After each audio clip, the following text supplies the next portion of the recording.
আগামীকাল মনোনয়নের শেষ দিন। তিপ্রামথা এই উপনির্বাচনে কী সিদ্ধান্ত গ্রহণ করেছে? না, আমরা as a party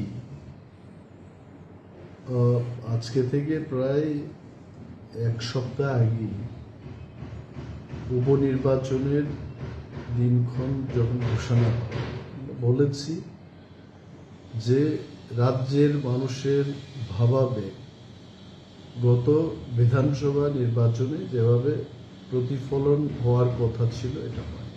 number 1। Number 2, গত বিধানসভা নির্বাচনের যে ফলাফল ধনপুর এবং বক্সনগরে এটা আমরা দেখেছি, আমাদের প্রাপ্ত ভোটের সংখ্যা কী ছিল এটা আমরা দেখেছি। আমরা সেখানে মূল প্রতিদ্বন্দ্বী নয়। We are only a factional force. ধনপুরের ক্ষেত্রে we are only a factional force এবং বক্সনগরে আমরা 3000-এর কিছু বেশি ভোট পেয়েছি। ওইখানে তো I don't think we are factor. তো এই পরিস্থিতিতে আমাদের মাথায় একটাই ক্যালকুলেশন যে একটা নির্বাচন লড়তে গেলে তার ম্যান পাওয়ার, সময়, পয়সা কড়ি খরচ করে লড়াইটা করতে হয়।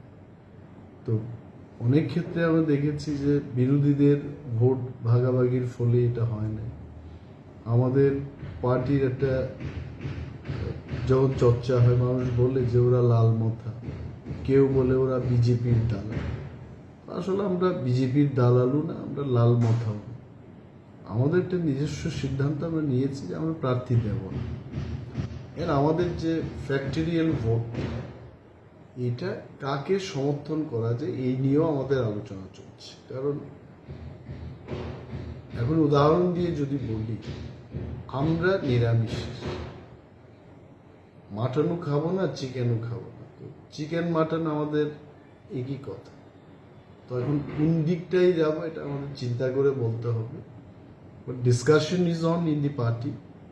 রাজ্যের মানুষের যেন ক্ষতি না হয়, সবার যেন লাভ হয়। তিপ্রামথা এবং তিপ্রামথার প্রতি ভরসা রেখে যারা ত্রিপুরায় আমাদেরকে সমর্থন করছেন তাদের সাথে আমরা ডিসিশনটা নেই। মানে কাদের সাপোর্ট করবে এই বিষয়টা এখন আলোচনা চলছে। 19 তারিখ নাগাদ আমরা জানিয়ে দেব। আচ্ছা, বিজেপি দলের তরফ থেকে কোনো ধরনের কথাবার্তা চলছে আপনাদের সঙ্গে? বিজেপি দলের পক্ষ থেকে আমাদের সাথে কোনো আলোচনা হচ্ছে না। তবে আমাদের আলোচনাটা চলছিল ভারত সরকারের সাথে। বিজেপির সাথে তো আমাদের কোনো ধরনের আলোচনা না এই উপনির্বাচন নিয়ে অফিসিয়ালি বিজেপির পক্ষ থেকে কেউ কথা বলছে। এখন মানে কেন্দ্রীয় পর্যায়ে যারা রয়েছেন ওনারা ফোন টোনে কথা বলেছেন।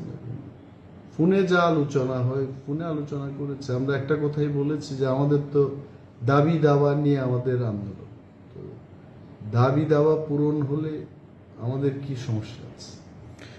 আপনার একটা মানে আপনার দলের যে একটা ইচ্ছা রয়েছে 1:1 যেতে ভোটটা হয়। 1:1 হোক, আমাদের ইচ্ছা না তো, সমস্ত রাজ্যের মানুষেরাই চায়। এটা বিজেপিও চায়। Even BJP wants 1:1। নাহলে তো বিজেপি বলতে পারত যে ত্রিপুরা রাজ্যের সমস্ত দল আপনারা ধনপুর এবং বক্সনগরে গিয়ে প্রার্থী দিন। আমি বিজেপির কোনো নেতা নেত্রীর থেকে এই ধরনের প্রেস মিট বা প্রেসে এসে কাউকে বলতে শুনিনি। তো বিজেপি অলসো ওয়ান্স 1:1। আমরাও 1:1 চাই, কংগ্রেসও চাই, সিপিএমও চাই। 1:1 হোক। এই বিধানসভা নির্বাচনে তিপ্রামথা যে একটা ফ্যাক্টর ছিল, এই বাই ইলেকশনে কি সেই ফ্যাক্টরই থাকবে তিপ্রামথা? হয়তো বা আরো বেশি শক্তপোক্ত ফ্যাক্টর হবে। তাহলে কি রাজ্যবাসী আর কয়েকটা দিন অপেক্ষা করতে হবে? অবশ্যই।